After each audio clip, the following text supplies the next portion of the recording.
The betrayal. It was early October, with a nice breeze in the air. Thinking I almost have enough money to get out of these streets. 2 more deals were all I needed. I got a call from Jean telling me to be ready. Oh, I'm ready alright. As the winds picked up, you could see the trees dancing to the breeze. By this time next year, I'll never have to leave the beach again. As I watched the car pull up and slowly stop, memories filled my head. Infiniti Q45 silver, with black spider rims. I loved that car. She won it from me in a car game. Whenever I saw it, I knew it would be a good day. Jean was going off. You not going to believe this shit, BB got shot. What the fuck, by who? It was Jason's crew. Fuck, did they get the money? No. Did he make the drop? No. Where is BB and the money? He's in Buck Alley off P Street. We were headed to get BB.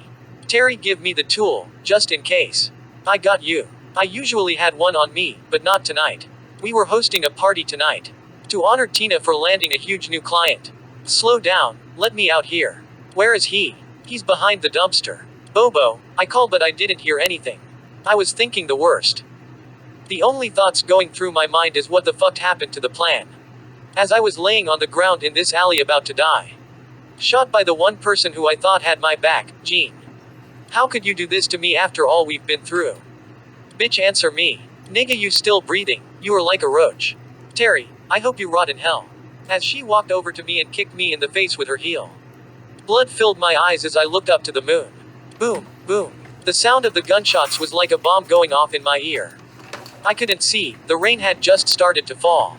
Then I heard Kelly's voice. I knew we should have never trusted that bitch. Ah, baby, are you okay? Do I look okay? She shot me twice. I wasn't going to die. I just started to think about how this all started. 7 friends wanting to own the world and everything in it. All I remember is Kelly saying, hold on baby, it's going to be alright. It's hard to believe that when you're feeling the burning of steel inside your flesh. Everything was getting cold and I couldn't hear anything, but I could smell Kelly's homemade shepherd's pie. Stay with me, Kelly yelled. But I was fading in and out of consciousness, thinking the devil's coming to collect my soul. When I opened my eyes, the first thing I saw was Kelly. Baby, you're awake. Before I could say anything, she slapped the shit out of me. How could you choose her over me? I'm supposed to be your ride or die bitch, you see that now? That bitch could have killed you. Keep chasing pussy, it's going to kill you one of these days. Baby, don't fucking baby me. I should fucking kill your ass. She was still talking but I couldn't hear her. All I could hear was all the people I fucked over and killed to get to the top. I felt like I was falling into the abyss of souls. And my soul was the grand jewel. The devil would have to wait because fate had other plans for me and my soul. Chapter 1. The year was 1998, another hot-ass Florida summer. Jamar. You really need to hurry up, we're going to be late. You know we can't be late. For our date with Kelly and Jean. I had a song in my head that just wouldn't leave. Kelly was the sexiest little piece of ass I'd ever seen. 5 feet 2 inches thick in the waist. The sexiest legs you ever saw on a red chick. Her hair was long, about to the middle of her back, but she was mean as a fox. She drove a Delta 88 inches. Sitting on triple gold Ds, her father was the man, he ran Orlando. Come on. Jamar yelled, I'm coming. As he walked out the door. Now, where are we meeting them? They're waiting for us at Tony's Bar and Grill near Kirkland Road.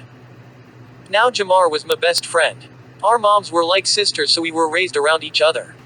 He's had my back before I knew what that meant. 2 years older than me. But I was taller than him. Is Jean going to be there? Yeah, I think so. Man, wait till you see her, she's a real keeper. She related to the Petersons. Which Petersons? Those Bo-Keep Petersons, man are you crazy? You know they're burning niggas for fucking up shit out there, you do know that right? I've got your back, but if you're not careful you are going to end up in an alligator's belly. I was just joking, but I was serious at the same time. Jamar and I wanted to talk to the girl about getting an apartment together. It was about time. We kept talking about trying to take over the world, but first, we had to take over our hood. Jamar had just bought a 1997 Pontiac twin-turbo stick clean insides with a nice system in it. As we rode up West Street, we had to stop and get a few things from the store. We stopped at Jay's, a little store around the way. Before we could stop the car, Tina was already walking up. Jamar, she said, when are you going to give me a baby? I'm waiting. Jamar replied, when your dad goes back to jail. Her father was low, if you knew him you didn't fuck with him. Tina walked over to the car and dropped a room key in Jamar's lap. I'll be there after 1 a.m. Don't keep me waiting. Jean is going to kill your ass, not if she don't find out. You know I'm deaf and blind, right? I ain't seen nothing. Now pass me that blunt. Jamar looked over with that look. Oh, but you see this? Yup. Let me get that. I looked down and saw 143 to 88 on my beep. She was telling me she loved me, but 88 meant where you at? We were only a few minutes away. But it seemed to take forever to get there. We had to make a couple of stops on the way. The first stop was in the Heights. I had to make sure our order was going to be ready for later. I only stopped because we were driving that way anyway. Chris and his people were solid. If they told you something, you could take it to the bank. We pulled up in the yard. Jamar told me to wait in the car. I knew Chris better than he did, but I wanted him to be the man, so that's how we played it. I'll be right out, he said. When he came back out, Chris was with him. Damn fool, too good to get out of the car. Nah, nothing like that. Now Chris was like 5 feet 5 inches short as shit. But if you wanted a baby for under $1,500, he was the man. I just want my dude to handle this for me, so you'll be seeing him around. When is the next party? I asked Chris. I'll let you know, he replied. Is everything good? I asked. Great. Now check out this shit. Is that? Yup. Chocolate tie. Jamar said. We're going to lock shit down with this shit right here. Like smoking heaven in a blunt. That's that 4 hit and quit it. Yes sir, yes sir.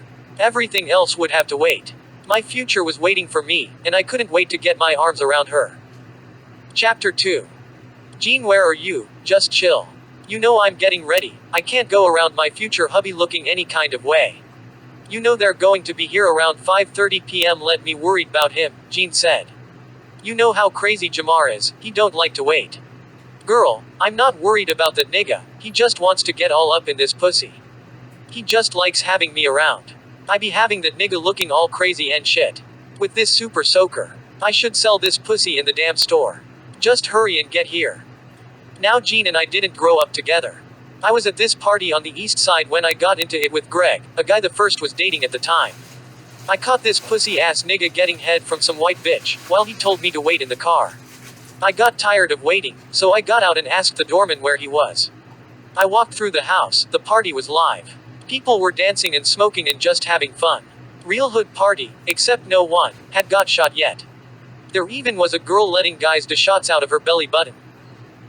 I had to stop and speak to the guy who was making the drinks. He was right next to the DJ's booth, with the strobe lights in the back of him and the mist at his feet. He was fine as hell. He was wearing an iceberg outfit, the white one that looked like it had the newspapers all over it. Nice clean fade, he looked like a young Allen Iverson. I let him make me a drink. Thug passion, that was my shit. He asked for my number. I said no, but told him if he found me again I'd give it to him. People from all the hoods were here, but no one made trouble, because they weren't having that shit. The last person who started something got beat up so bad, he couldn't even walk away. When I opened the door, what I saw made me drop my drink. So this what you been doing? I said. He had this dumb ass look on his face, with this bitch Jasmine all on his dick. I just walked away. I was about 15 minutes away from home when I noticed some guy following me. I tried to ignore it, I thought it was all in my head. But he started walking faster and faster, so I began to run. When I turned the corner I bumped into Jean. I'm so sorry, I said. Where you going so fast, pretty lady? Before I could say anything, Jean said, who the fuck are you talking to? Not you bitch, the guy replied. Shorty, is he bothering you? Yes. He was chasing me. Oh, you like to rape women. I turned around to look her in her eyes, she had a gun in her hand. Get on the fucking ground, I heard her say. Hey, you come here. Who, me? Nah, the other little scared bitch walking the streets. Yes, you. What should I do to him? What do you mean? Should I let him go or should I leave his stank ass right here? Just leave him there. The gun went off. I yelled and jumped. What the fuck? You said to leave him there. So I left him there. His bitch ass will never leave that spot again. That the day we became sisters, and we have been down ever since. I heard the doorbell ring. It's about time. I wanted everything to be perfect tonight. Terry and I were talking the other night, so I knew he wanted tonight to be special. Why are you rushing me? Have you talked to Jamar? No, why? So you don't know what? That they want us to move in with them. Terry is going to get an apartment for us. You're always talking about we should get in the game. Terry wants us to be a family, down for life, it's over everybody. I heard my phone ring. Pulling up in about 5 minutes, he said. I'm wearing that dress you bought me. Which dress? That dress. Oh, what do you call it? Oh yeah, that come fuck me dress, the one you love so much. See you soon. Chapter 3. Did you say anything to Jean about us moving in together? No. I thought it was going to be a surprise. It is, but if I know Kelly, she already told Jean what was up. They tell each other everything. Jamar and I were wearing the same outfit, all black as usual, MFG and a new pair of Jordans. That's all I know. But Jamar always wore a fitted hat and a gold chain. I'm not big on jewelry, it just draws attention when it's not wanted. Jamar stepped out of the car to let the ladies in. Hey babe, what's up? He said. So, where are we going? To Gusto's, I said. Damn, Jean replied. Do it big then. What's the occasion? To celebrate our engagement, Jamar said. Today is the day we become family. I ordered the Italian special for Kelly and myself. Spaghetti and meatballs with lasagna with breadsticks on the side. It was made with the best sauce you never tasted. Old family recipe. It also came with a bottle of sweet red. Kelly's favorite. Jean and Jamar had the prime rib with Oscar sauce with the Cobb salad. This restaurant is so nice, Kelly said. I worked here when they were building it. Jamar looked at me. You had a job. Yeah, my mom made me get one before she kicked me out, said I had to learn how to be a man. 4 months. It really wasn't so bad. I enjoyed working here. Plus all the Latin babies that were floating around. Hell, I might have worked here for free. I made so much side cash. I couldn't complain. Gusto's made you think of living a different kind of lifestyle. And I wanted that lifestyle. Growing up from where I'm from, you were either eating the food on the plate or you were the food. I refused to be food. The manager came out to say congratulations to Jamar and Jean, they had just gotten engaged. Jean, how is the world did you get him to say yes? She replied, he told me he wanted me forever, so I told him to prove it. I woke up with 1.5 carats in my little finger. Now that's a reason to celebrate. He gave the waiter a look. A round of chocolate mousse. Plus a bottle of Moet and Chandon.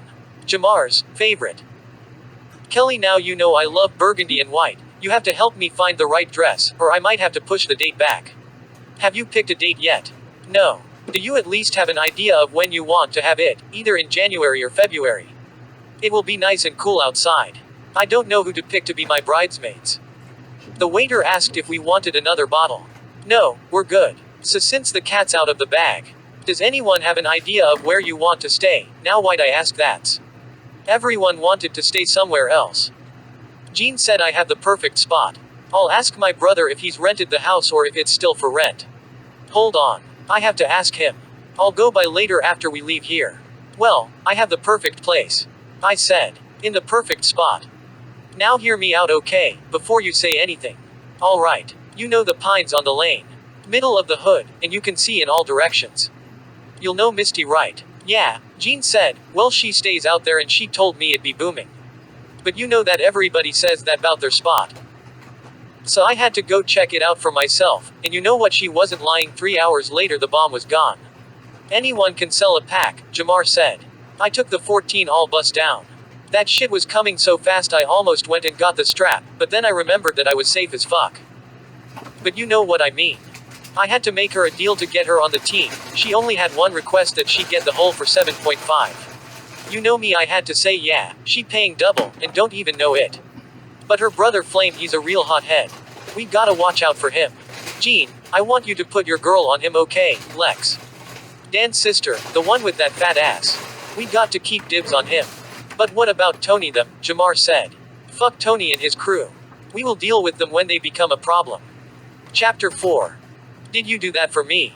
Yes. Are you sure that's a good idea? I'm just saying. Bye, Blue. So, what do you think of the place, Kelly said. I love it. Coco replied. It's so spacious. It reminds you of one of those model homes you see on TV. It was like you gave your kids $20,000 and told them to buy whatever they wanted. It had a pool table in the corner.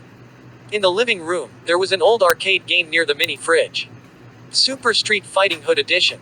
Classic, they only made 10 of them. The floors were made of wood, and the furniture looked like it belonged to your grandmother. Everything was new and the paint was fresh on the walls. It was nice. And that view of the street was killer. It has its time of the day, Kelly said.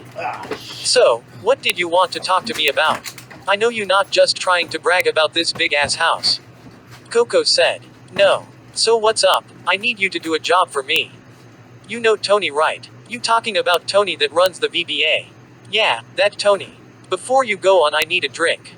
Nothing helps the bullshit go down like a stiff one. Yeah, feel me. So what the job? I want you to get close to him. I need eyes on him 24/7. I'm only asking because you my girl and we go way back. So what you got for me? Coco said. Kelly pulled out 5 bands. Is this enough? Depends on how long this job goes on. I got you, girl, Kelly said. I wish I was home more. I'm so busy now. I can't even think for myself. There's no time. Girl, you need a secretary. I really do, I said. How about we kill 2 birds with 1 stone? Come work for me, Kelly said to Coco. You get what you want and so do I. What you gotta do afternoon this, you wanna take a ride with me? I have to pick up my girl Jean from her dad's house. Sure, Coco said. You're going to love her.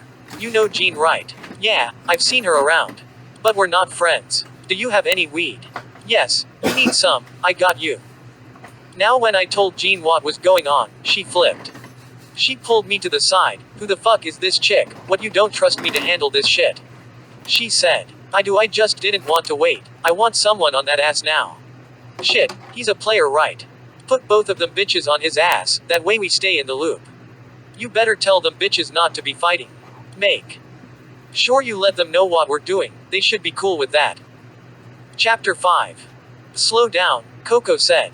She was almost yelling at me, let her tell it. You're going to get us pulled over. No, I'm not. I said with a grin on my face.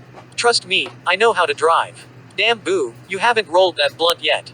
Kelly was in the back seat sleeping, or we thought. Fuck it. Give me that shit, I'll roll it.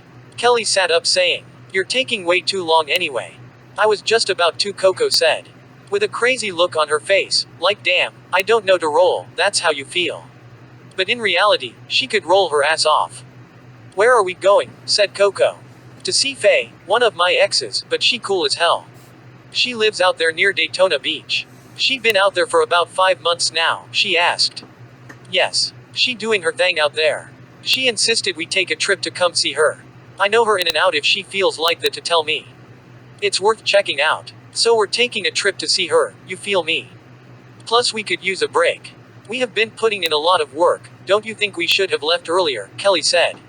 We should have, but we had shit to handle. What time is it? It's about 10:30 p.m. We were driving Coco's truck, a 2000 Ford Expedition original paint. But the windows were tinted to 5%. It looked like a dude's truck. It was roomy as hell, plus she offered to drive if she could come. I need to pee, Kelly said. Where's a gas station when you need one? We were almost to Interstate 95 when we stopped at a little gas station to grab some beer and some blunts. Coco, it's your turn to drive. Kelly, get in the front, she said. Now, Coco said, with a crazy look on her face. Before he comes back. Oh, he doesn't like to drive at night, we're good. Plus if he can sit in the back and do nothing, he's good. Just let me use the powder room. Girl, you don't have to use a room to get powdered up, she replied. They locked eyes. B, I really got to pee, she said. I bet, Coco replied while starting to giggle. I headed into the store, grabbed me a Slim Jim, and some chips too. Okay, I said. The smell of bean patties filled my nose as I walked through the door. Then my eyes landed on Linda. What was she doing way out here, I thought. Now she was a part of Tony's crew. She was a real bad bitch. I once saw her drag a chick by her hair to the edge of the sidewalk and stomp her teeth straight out her mouth. She was mean as she was thick, and oh god yes, she was thick. What are you doing out this way, she said. You're a long way from the city, nigga. Oh, I'm good though, I said. I never leave home without it. Something about how she said that just had me feeling away. Fuck it, what kind of beer to get was my next thought. 2 4-packs of Elephant. That's a man's drink, I could hear Jamar's voice in my ear saying that. Oh, and a pack of Newports also. Do you sell beef jerky, I asked. No, she said while checking me out. She was cute in that Dazzy D sort of way. I was lying, she was fine as hell to be working in a gas station, I thought. Out of the corner of my eye, I could see Linda on the phone. She was staring at me. Keep looking at me like that, and I'm gonna fuck your brains out. I thought to myself, as I walked out of the store. Go, let's go, I said, as I walked up to the car. What's wrong with you, Kelly said. You didn't see Linda in the store. That's Linda in there, Kelly said. Yes, Linda from the hood. Pull off, hurry up and park behind those trees. What going on, Coco said. Just chill. I want to see where she's going. But why? Because I want to know, that's why. What time is Faye expecting us? When we fucking get there, I said. Just be ready in case something pops off. Like what? Coco said. Just be ready. She came out of the store with one bag in her hand. Heading for a dark blue Pontiac Grand Prix. Older model, but it sounded so good. Yeah, it sounds really good. There was someone in the car with her. Who's she with, Kelly said. I'm not sure who that is, but it sure isn't Mike. Mike who? Mike, Tony little brother. 34th Street BL. Yup, that's the one. They drove about 5 miles in the other direction and turned off on a small dirt road. It wasn't even big enough for 2 cars at a time. They pulled up to a little farm-like house. Linda got out first and walked into the house. Are you thinking what I'm thinking, Kelly said, while turning her head to look at me. A smile started to curl on my lips. Before I could say anything, Kelly told Coco to tighten up. We're about to grab this bitch. What about her friend, Coco said. Don't worry about him. I got him. Watch this. Coco started blowing the horn. Now the horn wasn't that loud. But it got your attention if you heard it. He came walking up to the car. He was about 20 feet from the car. He slowly put his hand in under his shirt, like to grab a gun. When he saw Coco in the front, his eyes got a little wider. Now as he got closer to the car, Coco slowly opened her legs and started playing with her pussy. You're not John, she said. Well, I could be. He replied. He stuck his arm through the driver window. You should let me taste that, he said, while trying to get a cheap feel. As soon as he felt the warmth of my pussy, I zapped his ass. He looked as if the feds had rushed his house. The look on his face was priceless. God, I love this thing, she said while jumping out of the truck. Grab his feet, she said to me. Kelly, could you handle that? I'm going around the back to grab this bitch. The house was an older ranch-style villa with nice open garden with a table and chair in the sitting area. The grass was freshly cut. I only noticed because it was all over my new shoes. Damn, I thought while walking around to the back of the house. I was stepping in the mulch, trying to stay in the shadows. I caught a peep of her through a window. The house was nice on the inside. I heard dogs barking in the distance, but I couldn't see them. She looked as if she was playing some game on her phone, plus she was smoking a blunt. She just sat on the love seat and put her feet up under her. B, where are you? She said. She looked as if she was about to get up. This was my chance. I slowly opened the door and slid inside. I bumped into a flower pot and stopped instantly. Before I could do anything, she stood up and looked at me. Fuck, I thought. She was stunned to see me. As her phone fell from her hand, I rushed her, punching her in the stomach. While she was going to put her hands on her stomach, I tripped and fell, hitting my knee on the wood floor. She started to turn and run, yelling, "You fucking nigga." I pulled out my taser and shot her in the torso. The prongs landing on her stomach and chest. Nigger this, you bitch. She froze as if someone would in a movie after being shot. But watching her piss herself was the best thing I'd seen all week. As they started to awake, I asked in the calmest of voices I could muster, "What does Tony have planned?" "I don't know what the fuck you're talking about," she said. "Fuck this shit," Coco said, as she got up and punched her in her face with a mean hook. "Bitch, just tell us what we want to know." "She not going to talk," Kelly said. "Nah boo, you're just asking the wrong questions." I walked over to Coco and said, "You still got that knife?" "Yeah," she said, as I grabbed her knife out of her belt hold. I slapped her on the ass and said, "Watch this." Kelly gave me that look. But she didn't say anything. Yet her eyes said it all. "Oh, ya bad ha. So you think you hard. This isn't the movies, boo. Fine. I want you to look him in his eyes. You did this to him." As I pressed the knife against his throat, I smiled at her. "Just know this is your fault, Linda." As I stuck the knife into his throat, "He's going to bleed out, Linda," I said. "This isn't you, Linda." "Fuck you," she said. "Don't worry about it, you're next." Her eyes got wide as fuck. "Oh, she wants to live," Coco said, while trying to hold in her laugh. She started to struggle in the chair. You could see the fear in her eyes.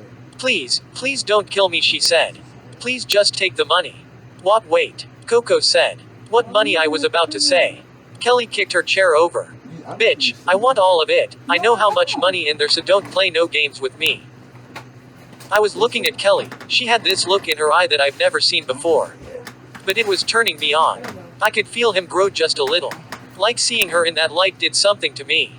I was seeing what Jean was talking about. I couldn't believe it. Where's the money? Kelly said. You have to let me go first, and I'll tell you. Do we look stupid, bitch? Where's the money? I won't ask you again. It is the back room. We were still counting it. How much? I don't know, she said. I grabbed her. It over $84,000, she said. Coco damn near tripped on the rug when she heard that. Where is it? Coco said. It's in the back room. Where in the back room? It's in the bear. What bear?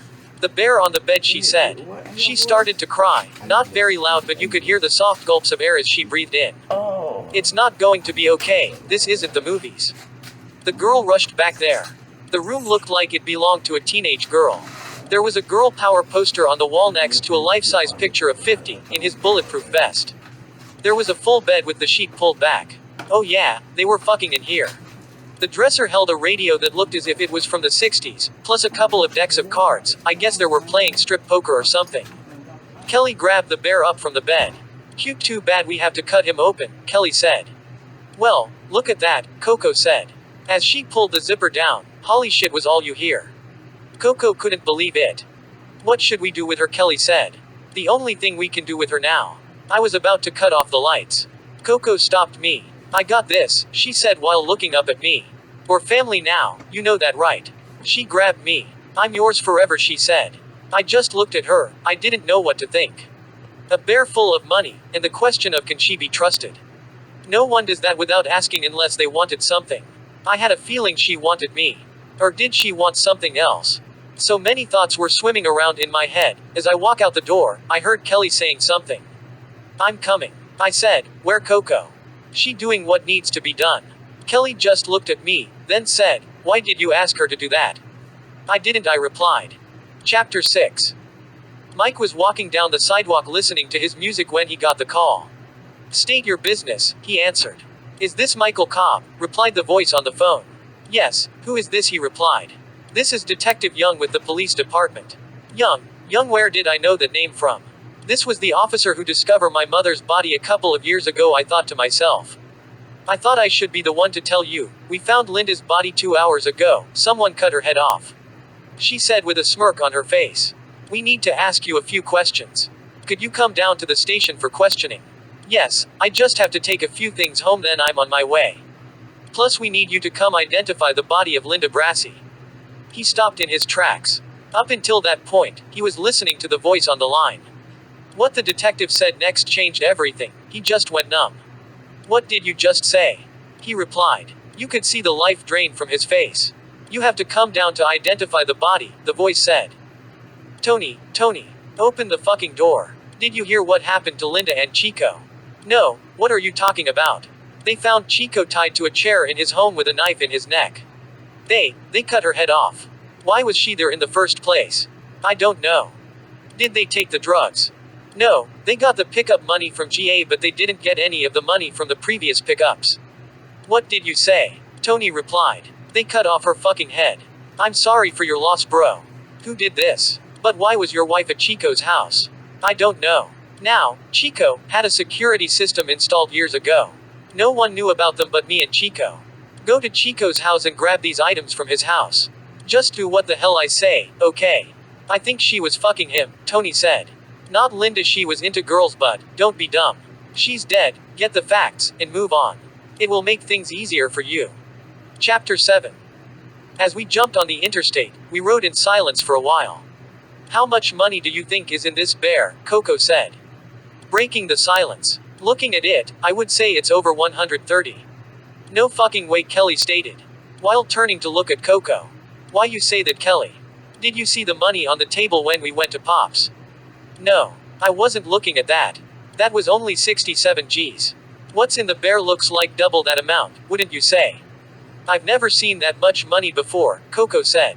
The rest of the drive went pretty quickly. Everyone kept most of their thought to theirself. Kelly was thinking, why would he let her do that? Why would she ask to do that? Now if something happens, she has something over us. I hope I don't have to kill this bitch. She looked back and smiled. I owe you one anyway, she said. Why'd she let Terry tap her on the ass? Was the last thing she thought before closing her eyes. As we pull up to the gate in Faye's neighborhood, we saw a couple walking down the street. The woman was yelling at her kids to get out of the road. You wouldn't have thought a place that looked like this would move so much dope. Sometimes you just never know. The neighborhood was nice, but it all looks the same. Maybe 5 or 6 different houses, all different color shapes, but it's all the same. Like something you saw on TV. They were sitting outside on the porch when we pulled up. A tall young boy walked toward us, with his gun out. Do you know where you are? No. I don't know them. Man, I think you're lost. Tell Faye Terry's here. Get out of the car. Damn boy, you got big as fuck. I could see myself in a house like this one day, Coco said. While glancing at Kelly. We could have a girls' night every night. They both laughed. Faye came out wearing a feathered wrap with sandals, her hair was in a bun. A drink in her hand, same old Faye. Her wrap blowing in the breeze. In a low voice, it's about time. Was that your son? Kelly said while turning from getting an eye full of the young man. Yes, don't look too hard, he thinks he's a man now. I know how to make him a man, Kelly said. Give him to me, Coco said. I'll have him following me back to the O. Come in, you'll need something to drink, she said. You heard what happened to Linda. She was from the block, right? Yeah, I know. What happened? She was killed earlier today, her and the guy she was sleeping with on her husband. The police think her husband had something to do with it. When did this happen? Coco said in a soft tone. It's all over the news, haven't you seen it on the telly? No, we're driving out here. Kelly looked at Coco from across the bar. That was fucked up what happened to Linda and her friend Jody. Faye said, trying not to laugh. I know, right, said some voice from the back said. Fuck that bitch. Faye said, I never liked her pussy ass anyway. She had my friend jumped for nothing. She was just walking down the street, minding her business. Just because she was wearing blue she got shot. Never thought she would have died like that though. I always imagined she'd get hit by a car or something, Kelly said. That bitch rides a broomstick. Where's the wizard in that motherfucking house when you need it? That's how you kill a witch, Coco said as she finished pouring the last of the liquor into the shot glasses.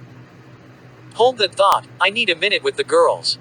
Can't it wait till after we take these shots? Get your ass over here now, I said. They both looked at me but didn't move.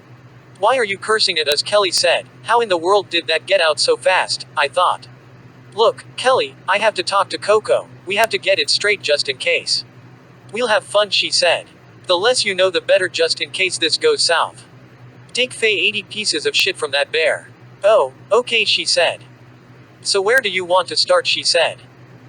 She looked at me as I pulled her close. We can start right here, I said as I pushed her bang out of her face while slowly moving forward to kiss her lips while holding her hands and pulling her closer. She was trying to get my shirt up. When someone tried to open the door. Open this fucking door, Faye said. I'm the only bitch who locks doors around here. Aw man, it's a party in here. We were just talking about a few things, Coco said. Terry, I know how you like to talk about things. Be nice, I said. Oh, I'm being nice, alright. You should keep Coco around. I like her. Is she being funny, Coco said. No. If she didn't like you she would tell you. You should watch me, little one, it'll teach you something. I'm good, I know what I'm doing. You have nothing to worry about. I hope not, Coco. The radio was playing an old MJ song. The girls were all standing around the little bar in the kitchen chatting. I love your house, Kelly said. I want to move, Faye replied. I thought it was nice until we meet our neighbors. They're the worst. Oh, I see what you mean, Kelly said. So what was so important we had to come way out here to check out, Chicka, she said in a loud voice while tilting her head. You're Kelly, right? Terry told me you were quick and to the point. This is Gigi, my partner, she looking to do business with you. That's when I thought of you, Terry. I nodded my head to her. I'm glad you still think of him. Oh, really you do? Yes, why not? Do you know your man? Faye said. I'm just asking, y'all knew. I'm just saying. Of course, why would you think I don't know my man? So what's so important you needed him here? I'm not the only one here, she said. Were you with Terry when he came to me in Jacksonville? No. I wasn't there, I don't think so. I'm not the only one here, Terry, she said again. As she slammed her drink down. Say less, Coco said while getting up. Y'all finish talking, I know where this is going. And I need some chocolate, yes, she yelled. That piece of chocolate man right there. Excuse me, she said to the group of three as she passed through them. She started to two-step her way right into his arms. So, what is it that you think I can do for you? Well, I have all this product but no soldiers. How'd you get it? Before my husband died he put stashes of cash and drugs everywhere. I just go and get some when I need it. Oh, I understand. Aren't you worried someone will try to take it from you? We can come to some sort of arrangement. So what's in it for you if we become B partners? Protection plus, I get my money, plus you get a much cheaper price, $9,000 per unit, she said. Okay, I got you, let's drink to that, Kelly said. Not so fast, I need to know who going to be overseeing my interest. I will, Kelly stated, don't worry about it. My beeper was going off, Jamar was blowing me up. Where's your phone at? I asked, it's in the other room. Don't mind me, I said. As I walked down the hallway. It made me think of my Aunt Kate's house. Spacious and nice, says I got money but not trying to show it off. I opened the door, a couple was making out, don't mind me just grabbing the phone. I don't think they heard me or they didn't care. Yo, what's up? Why are you blowing up my shit like you dying or something? Where's Kelly? Her father was just arrested for the murder of Mindy Milton. Who's that? She asked, the girl who got shot under the bridge last fall. Chapter 8. I tried not to let the bad news fuck with me so much. I wasn't really shaken up about it, but Kelly was in limbo. She was acting as if she was running on autopilot. She had this glazed look in her eyes. Babe, are you going to be alright? Yeah. I'm just thinking of what my father told me to do if he ever went to jail. Fuck. Like I don't have enough stuff to do already. Terry, I'm going to be alright, but when we get home we have to talk. Can't we just talk, or then it is about it now? No, cause it don't want to ruin the mood any more than it already is. Kelly pulled Coco to the side. Your mom was an account, right? Yes, Coco replied. Did she teach you anything about it? Yeah, I would watch and help her all the time when I was younger. What does that have to do with anything though? You want to be in our family, right? That's what you told Terry. He told me that. I going to need someone I can trust till my dad comes home. I could hear my dad's voice in the back of my head. If anything ever happens to me, you will have to take over. Dad, what are you talking about? You're not blind, baby, by far. But remember, people are loyal to me, not you. You will have to have people around you that you can trust. What's that supposed to mean, Dad? One day you will understand, just don't forget that. Kelly beeper started to go off. Now why was Cisco hitting me up? Hey, she said. Pull over so I can use a pay phone. I saw one around the corner before we pull up to Faye's house. The pay phone was in front of a building that looked abandoned. The phone booth looked as if it was left over from the war. I hope it still works. We pulled up right in front of it. Terry, Coco said, get out. I got a bad feeling. Just get out and watch her back, okay? Something just doesn't feel right. I lit me a cig while opening the door. The breeze felt cool yet refreshing, but the air had a scent of weed in it. Like the old hood, some things never change. Cisco picked up on the first ring. Where are you? The feds are searching you daddy's crib as we speak. You need to get back here ASAP, okay? We're heading back now. Just come to Flacco's crib when you get here. You got that, he said. I said I'd be there when I got back. Chapter 9. I need to eat from I go see them. Terry, did you hear me? Yes, I heard you, but you acting like you didn't. I am just think about things that might come to pass. All equals odd has happened in a short time. You must know that some bullshit is coming. What coming? Coco said. Just be ready. I got to hit the block to get some soldiers for this ride to come. Coco hand me my phone, from the back. Where is it? You might be sitting on it. Here, I just kept thinking to myself, what is Jamar going to think when I tell him about this shit? Where are you, bro? I am at the shop. Oh, okay, I'll pull up there in a minute. Hurry up, some crazy shit is going on. We got to talk. Chico is going crazy, say he going to kill ya. What? Just get here, okay? I need to call my cousin. My dad's words are ringing in my head. Find people that are loyal to you. Cause you ever know who people want to win. I was 6 when I first saw that anger come out of him. I was riding my bike down the sidewalk and a blue beat up old car pulled up.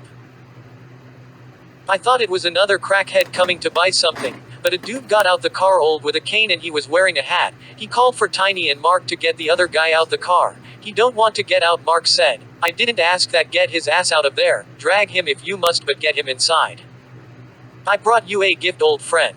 You're late. My birthday was last week, but you won't be mad when this bird signs. Start singing, bitch. I heard Raven saying they was going to make a big score. I didn't pay it no mind. But a couple of days later I heard Craig and Larry talking how they shot big man, and something about the plan got all fucked up. What plan? Speak up. I heard him say in a loud voice. Wait, the guy said, they're going to kill me. I going to kill you. Be afraid of that. No talk. I knew they were talking about you. I was walking looking for Jill when I say the dope. It was your cuz. I know what ya shit look like. Hell, everyone know what that shit look like. Can I go now? That all I know. My dad walked over to him, stood over him, and pulled out his knife. Have you meet Kim? The look in his eyes said it all. My dad put Kim next to him and just waited. It seemed like he waited forever. When the guy grabbed Kim, my dad snapped, "You little bitch." He gave Mark that look. Mark just got up and walked over to the man on the floor, pull out a string with a handle on each end. He punched the guy in the back of the head. "Wait," the man said as he fell forward, hit the floor. He sat on his back and choked the life out of him. I'll never forget his next words, "Some things must be done." I never saw him the same after that. Kelly, are you okay? Yeah, he'll be alright. I just got a lot on my mind right now. I can't stop thinking of my dad. Funny how you don't really think of someone till they're gone, ya know. Yeah, I know what you mean. So what do you want to eat? I'm starving, this weed giving me the munches. How about you stop smoking up my shit? Since you talking about it, what mine is yours, right my love? That's what they say, babe. That how we rockin' around here. Coco, where's that place you and Jamar first meet at? Oh, you talking about Willie's, right? It's up on 9th Street by that gas station. Let's eat there, I heard they got some good food. Chapter 10. It seemed like Terry and the girl were gone forever. I missed Terry when he wasn't around. Yeah, it sounds funny to say, but that's my nigga to the end. They should be here by now. Hey Jay, somebody keep calling you phone, Paul said. What's the name on it? No name. Bring it to me. I didn't know the number. I was sitting outside trying to catch a breeze, it felt nice out. Hello, I said. I was about to hang up when I heard Jean's voice on the line. Help. What the fuck, was my first thought. The old woman came on the phone. Is this Jamar, she said. Your girlfriend has been working.